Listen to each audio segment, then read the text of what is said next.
My hand still shook as I stared at the portal. Not the swirling, shimmering monstrosity that brought us here, well, not exactly _here_, but a smaller one, shimmering a hopeful blue back on the lab floor. Dr. Evans was the one who stabilized it, fussing over the shimmering surface like a mother hen. There. She breathed. Now, it just needs time. Everything should calibrate back to our original frequency soon. I wanted to believe her, to believe that this nightmare was temporary. It had all started out so bright and hopeful, hadn't it? 3 years ago, I was just another theoretical physicist, a wide-eyed dreamer fresh out of postdoc work. I barely got a glance from the old guard of academics, toiling away on obscure papers filled with equations that seemed more fantasy than science. Then Dr. Helen Evans burst into my life. A whirlwind of energy and impossible ideas, she was already a legend despite her relatively young age. Her team had built the first proto-stabilizer, an untested machine that promised, nay, calculated, the existence of parallel universes. Universes that were not just theoretical possibilities but tangible realities, just a dimensional frequency skip away. It was heady stuff. The kind that got funding, got names like mine on landmark research, and got us standing on the cusp of history. Or disaster. The press had dubbed us the Dimensionals, and, despite my initial cringing, the name stuck. The first tests were small, sending probes, gathering data. Proof of concept. Then came the first live transmission back, blurry, out-of-focus images of a world that looked eerily similar to our own, yet off somehow. Colors subtly shifted, city skylines impossibly rearranged. It was both chilling and exhilarating. The decision to send humans across was a calculated risk. Politics and media pressure had ramped up, some unknown rival nation was rumored to be hot on our heels with their own version of the stabilizer. Dr. Evans, with that iron glint in her eye, lobbied hard. A machine can send data, she insisted, but it takes a human to truly understand. So they picked us. Me, an unassuming numbers guy who'd grown used to the shadows of academia. Dr. Sarah Lynn, a biologist and astronaut with nerves of steel and a skeptical frown that could cut diamonds. And Ben Carter, ex-military, engineer, and the closest thing to a stereotypical hero I'd ever met. We spent 6 months training, learning, drilling until the dimensional shift protocols were burned into our minds, until we could operate the field stabilizer backup systems in our sleep. Every worst-case scenario was dissected, countermeasures rehearsed. We knew, logically, that the risks were high. We were pioneers, venturing into an utterly unknown frontier. But when the moment finally came, when the portal yawned open in that sterile concrete lab room, it was still a shock. There was no pomp or speeches, just the low hum of the stabilizer, and then the first step into shimmering nothingness. We landed hard. I remember a flash of pain, then an overwhelming vertigo as my senses tried to catch up. It took a moment to realize why. The colors were all wrong. Not drastically, but a subtle sickly shift that made my stomach rebel. Sarah, pale but steady as ever, deployed the sensors. Atmosphere was breathable, gravity within acceptable tolerances. The initial analysis should have set our minds at ease, yet it didn't. "It's too close," Ben murmured, staring at the city on the horizon. Its lines were familiar, the architecture almost identical to New York, yet twisted somehow, angles harsh where they should have been comforting. Too close for comfort. The first few days blurred together, a tense scramble to establish a secure base camp and calibrate our equipment to this strange, subtly wrong world. The field stabilizer, our lifeline back home, remained stubbornly silent. Evan's voice crackled through occasionally, offering advice, theories, and a desperate undercurrent of worry that mirrored our own. Sleep came in fitful snatches, haunted by dreams of colors bleeding into wrongness and the nauseating twist of familiar landscapes gone awry. Even waking hours held an unsettling edge, the sunlight here painting shadows slightly too long, the calls of birds a dissonant echo of the ones we knew. "It's not just the aesthetics," Sarah said, her usually calm voice tight. She hunched over a makeshift lab table, scrutinizing plant samples that looked like earth flora, yet carried a subtly alien scent. "Cellular structures are similar, but not exact. It's like looking into a warped mirror." We started calling it Mirror Earth, a bleakly appropriate name for a place that was both maddeningly close to our world and fundamentally other. We focused on gathering data, mapping, and analyzing this parallel reality with the detached precision of scientists, trying to ignore the bone-deep wrongness that clung to us like a lingering chill. Ben was the one who first picked up on the broadcasts, faint, garbled signals on an unfamiliar frequency. "It's not random noise," he insisted, eyes gleaming with a spark that had been absent since our arrival. "There's a pattern here. Language, Sarah and I huddled over the crude spectroanalyzer he'd rigged, brows furrowed. It was true. Beneath the static layer distorted cadence of sounds, not quite like any language we recognized, yet possessing the hallmarks of structured communication. Breaking the code became our obsession. Ben, with his linguistic training, picked out recurring phonemes, while I tried to model the underlying grammatical structure. It was painstaking work, filled with more frustrations than breakthroughs. One evening, as the sickly sun dipped below the skewed horizon, I cracked it. Not all of it, mind you, but enough. With trembling hands, I keyed in the translation algorithm and let it run. The result was both chilling and vindicating. "They know we're here," Sarah whispered, staring at the screen. "They're calling us. Invaders. Intruders." And amidst the stream of alien words, an eerily familiar phrase, translated clear as a bell, "Turn back." Fear slithered down my spine, an icy counterpoint to the adrenaline surge. They weren't just aware of us, but actively hostile. It explained so much, the unsettling undercurrent of wrongness we felt, the subtle sabotage that seemed to plague our instruments. "We need to warn Evans," Ben said grimly. "Tell her to shut down the portal from our end, at least until..." He didn't have to finish. Until we figured out what the hell we'd stumbled into, and how to get ourselves back out. Establishing secure communications with Earth turned into a nightmare. Every attempt was met with interference, garbled signals, feedback loops that threatened to fry our makeshift transmitter. It was as if the very fabric of this universe was resisting our efforts to bridge the gap. Then came the patrols. At first, just distant glimpses of dark figures moving through the twisted cityscape. Then closer encounters, humanoid shapes, but leaner, taller than humans, their movements unnervingly fluid. Through the long lenses of the field binoculars we could make out eyes that gleamed an unsettling amber in the twilight, and pale skin that seemed almost translucent. The question wasn't if a confrontation would happen, but when. We shifted into survival mode, our scientific protocols taking on a desperate military edge. Ben mapped defensible positions around our camp, transforming our collection of high-tech sensors into an alarmingly effective makeshift perimeter alarm. Sarah focused on analyzing the biology of Mirror Earth, searching for anything that could give us a tactical advantage. As for me, I buried myself in the translation work, driven by a frantic need to understand the mindset of these beings who watched us with such cold hostility. Days blurred into nights. The broadcasts were our only window into their world. News reports painted us as dimensional invaders, threats to their very existence. Propaganda crackled over the speakers, pronouncements about the sanctity of their world, the need to purge the otherness. Every word thrummed with a chilling hatred that outweighed any fear of the unknown. Then, a breakthrough. Buried amidst the jingoistic broadcasts was another layer of communication, fragmented and coded.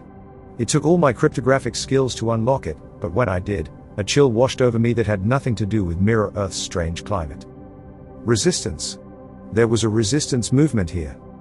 They called themselves the Echoes, a shadowy faction working to undermine the dominant order. The coded messages were desperate pleas for contact, hints of hidden safe zones, and tantalizing rumors of a technology that could potentially destabilize the barriers between our worlds. It was a lifeline, a flicker of hope in the oppressive bleakness. If we could contact them, perhaps there could be an alliance. Maybe they had knowledge that would help us navigate this world, or even help us get home. There was just one problem. The nearest safe zone was deep within the mirrored city, a hostile labyrinth swarming with patrols. Infiltrating would be dangerous. Or close enough to make no difference. Ben was the first to say it out loud. "We need a Trojan horse." A tense silence followed. Then, to my surprise, it was Sarah who nodded. "He's right," she said grimly. "One of us has to go in." There was no debate about who that someone would be. I was the only one fluent enough in the language to convincingly pass for one of them. Ben could provide the detailed schematics of the city and the patrol patterns, Sarah the biological tweaks to help me blend in. It was insane, terrifying, and our only chance. They spent 2 grueling days prepping me. Sarah concocted a skin dye from native plant extracts, masking my healthy human tan with the locals' unsettling pallor. Ben 3D printed contact lenses to transform my brown eyes into that eerie amber hue. They drilled me on the coded phrases of the Echoes, on mannerisms observed during our surveillance, and on the brutally efficient hand-to-hand combat style favored by the patrols. The night before my departure felt unbearably long. Under the sickly light of Mirror Earth's twin moons, I sat with Sarah and Ben. Despite the jokes and the attempts at gallows humor, there was an unspoken awareness hanging heavily in the air. We might never see each other again. Then dawn came, as unnaturally bright as the rest of this mirror world. I donned the crudely fashioned local garb, felt the chill of the unfamiliar fabric against my skin. "Remember," Ben said, his voice thick, "you're not alone in this. We'll monitor everything, get you out if it goes south." The final step was the worst, smearing my face in mud, obscuring the last traces of human features. In the crude mirror shard we used, a stranger stared back at me, an unsettling ghost of myself, ready to infiltrate the enemy's lair. Infiltrating the city was surreal. The towering structures, mirror images of our own architecture, loomed overhead with a grotesque sense of familiarity. The language, which I'd painstakingly translated, now washed over me, barked orders from patrols, hushed conversations filled with fearful whispers, the omnipresent propaganda broadcasts blaring from hidden speakers. I moved like a chameleon, adapting my gait and posture to mimic those I observed. It felt like a perverse performance, my entire being focused on becoming something I was not. Despite the disguise, the fear gnawed at me. Each patrol that passed, each pair of those unsettling amber eyes that flicked over me, made my heart thud painfully against my ribs. Every so often, I'd catch my reflection in a darkened window pane, a distorted echo of myself that sent a shiver down my spine. Ben's voice in my earpiece was my only tether to sanity. "2 blocks ahead, turn right. There's often a guard posted at that corner." He guided me through the urban maze, his low murmur a counterpoint to the unsettling cacophony of the city. The safe house was hidden in a nondescript building, marked only by a subtle symbol scratched onto the door, the stylized echo that the resistance movement had adopted. I paused, a surge of conflicting emotions washing over me, then pushed the door open. The interior was dim, sparsely furnished, smelling faintly of dust and something metallic I couldn't place. 3 figures emerged from the shadows, their pale features strained, eyes filled with a desperate mixture of hope and suspicion. For a heart-stopping moment, all I could see were enemies, the propaganda-fueled fear spiking through me. Then, the woman in the lead made a hesitant gesture, fingers tracing the echo symbol in the air. I answered with a coded countersign, my voice rough in my own ears. They lowered their guards, just slightly, but not entirely. The questions came then, rapid fire, testing. I answered as best as I could, relying on the phrases Sarah and Ben had drilled into me. Their names were Kaya, Ran, and Talise. Kaya, the leader, was all sharp angles and barely suppressed defiance. Ran, older and scarred, eyed me with a shrewdness that made me uneasy. But it was Talise, the youngest, with wide, terrified eyes, who broke the tension. "You came," she whispered, "you really came from the other side."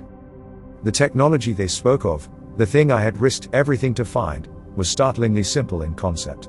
"It's not about creating gateways," Ran explained, his harsh voice low, "but about disrupting the resonance. Each world has a frequency, like a plucked string. Hit the right discordant note, and the barriers weaken momentarily." It was risky, unpredictable, and brilliant in its maddening simplicity. Most importantly, it was portable, a small device they'd cobbled together from what seemed like salvaged electronics. "If we can get it close enough to the spot where you crossed over, there's a chance it could destabilize the barrier long enough to send a signal, maybe even." Ran hesitated, looking almost hopeful, "even open a temporary window." The way back home flickered into view, a desperate, dangerous gamble, but a way out of this mirror world that felt increasingly like a trap. We moved quickly after that. Backtracking through those unsettling streets felt easier now, a purpose in my steps. The echoes, it turned out, were frighteningly efficient, their whispered networks threading through the city. Ben's tactical guidance was invaluable, weaving me through blind spots in the surveillance, anticipating patrol routes. The outskirts of the city loomed closer, and a familiar sense of wrongness prickled along my skin, the same disorienting feeling I'd experienced when stepping through the portal. There, tucked in a crumbling half-structure, was the site of our arrival. The stabilizer was gone, removed by Evans and her team the moment communications cut out, leaving behind a faint but unmistakable dimensional scar. "This is it," I whispered into the comm unit. "We're in position." The air around the dimensional scar pulsed with an unsettling energy. Kai held the disruptor with trembling hands, its crudely exposed wires sparking ominously. 5 minutes, Ben's voice crackled through my earpiece, clipped and tense. "Earthside team is spinning up the portal. You're going to have a narrow window, maybe a few seconds, so make it count." I took a deep breath, the sickly sweet scent of mirror earth flora mingling with the sharper tang of fear. "We're ready," I confirmed. The waiting was the worst part. Every rustle of leaves, every distant siren, seemed amplified in the tense silence. Then, as if a switch had been flipped, The wrongness of the air ratcheted up a notch. Ran swore, his amber eyes wide. They've sensed it. Patrols will be converging within minutes. Kai activated the disruptor. A harsh whine filled the air, a sound that set my teeth on edge and sent a wave of dizzying nausea through me. The dimensional scar seemed to shimmer, to warp in response. Evans, come in, I yelled into the comm. We've got a disruption, the barrier is weakening. Static crackled, then Evans' voice, strained but resolute, we see it. Portal's opening. Get ready. Ben swore through the earpiece, and through my haze of pain and disorientation, I understood. There was another presence on the line, more garbled transmissions, filled with the same alien cadence of Mirror Earth. They weren't just aware we were trying to escape, they were attempting to force their way through. They're coming, Ran rasped, a sheen of sweat on his pale face. He hefted a weapon, an ungainly thing that seemed out of place in this technological war of frequencies. We'll hold them off. You go. A surge of gratitude, sharp and hot, spiked through me. These strangers, deemed enemies just a few days ago, were now risking their lives so I could get home. Now. Ben's shout jolted me into action. The scar in the air throbbed, shimmering with an almost reality. With a desperate lunge, I hurled myself towards it. Pain seared through me, a feeling of being stretched, twisted, and torn apart. Then, a blinding flash of light, a cacophony of sounds I couldn't parse. And I was falling. The sterile concrete floor of our lab rushed up to meet me. I landed hard, gasping, the world spinning nauseatingly. Then, hands hauled me up, Sarah, her face pale but determined. Close it. I croaked, scrambling towards Evans who was frantically manipulating controls. Close the portal. The shimmer of the opening winked out, replaced by the reassuringly drab walls of our world. Evans slumped against the console, breathing raggedly. It's done, she said. Just in time.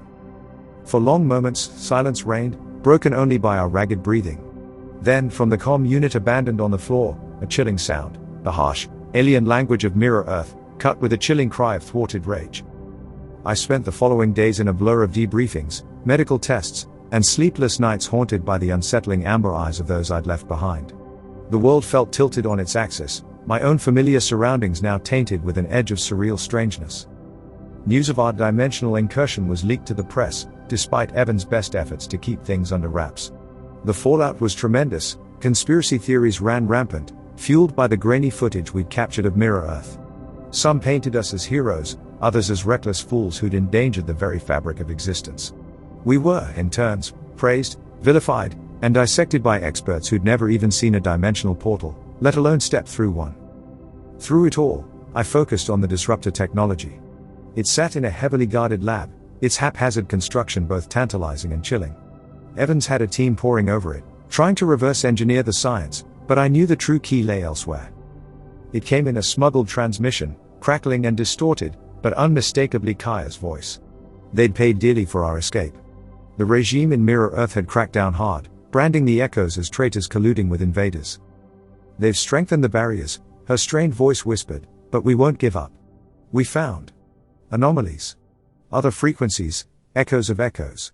We think there might be more worlds out there. That was all it took. The idea, half crazed but utterly irresistible, took root in my mind. There were other worlds, other possible paths stretching out through the multiverse. And if I could navigate to one, maybe I could find my way back to _them_. Ben found me in my tiny, government-allotted apartment, staring at the cracked and faded echo symbol I'd etched onto the wall. You're thinking about going back, aren't you? He said quietly. There was no accusation in his tone, just a quiet understanding. Someone has to, I said, my voice raspy. They're trapped in that nightmare because of us. And what if we're not the only ones? What if there's a way to stop the ones in Mirror Earth from crossing into other worlds, spreading their poison? He sat down heavily on the threadbare sofa. You know it's a long shot.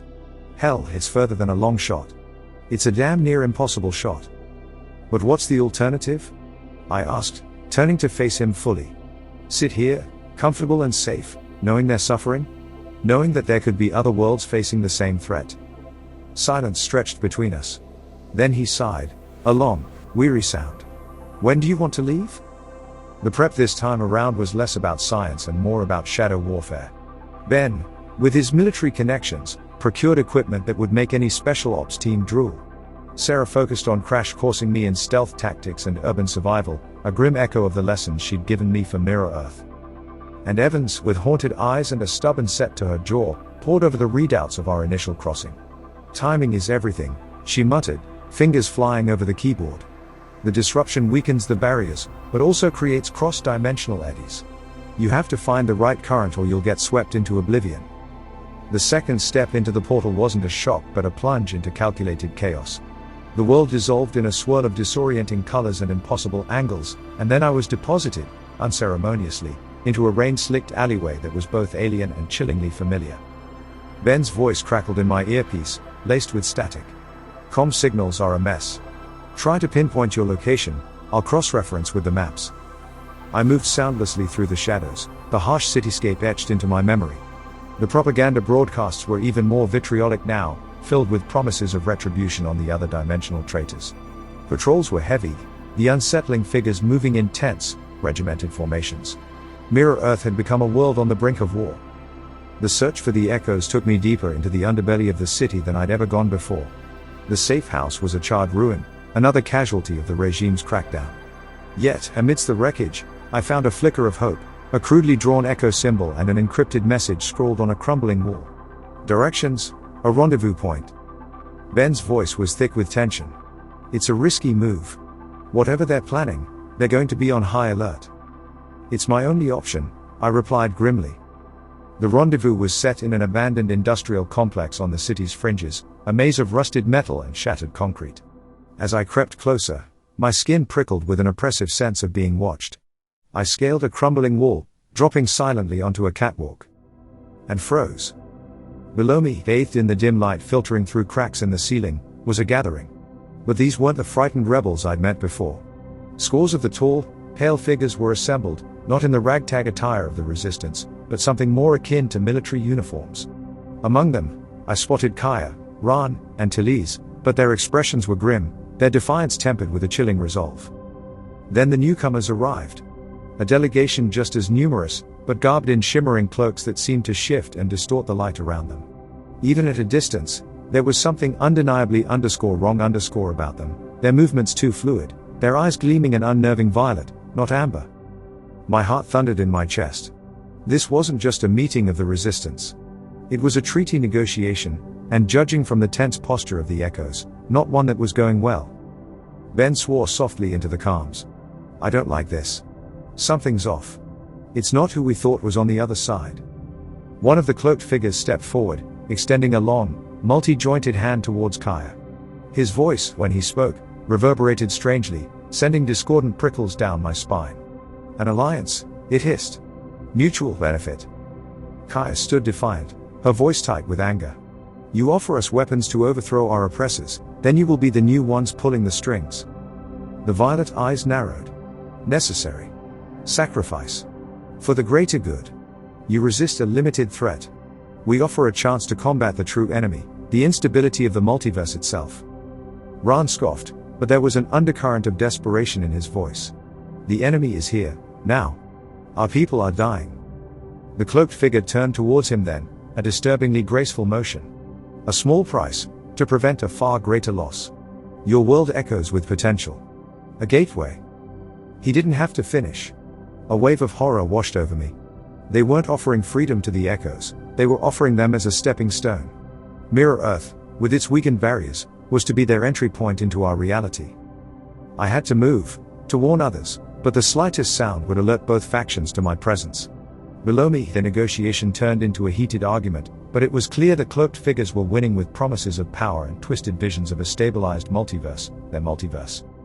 Frantically, I tried to contact Ben, but the signal was a garbled mess, swamped with otherworldly interference. Earthside would be blind to what was happening. It was up to me. My fingers tightened on the disruptor. It was still untested, unpredictable. It might destabilize things enough that Ben and Evans could pinpoint the surge, or it might tear a chaotic hole into another dimension altogether. But to do nothing, to let this shadowy threat use the suffering of one world to invade another. It was unthinkable. I took a deep breath, steadying my trembling hands. The choice, however terrifying, was clear. It was time to raise hell.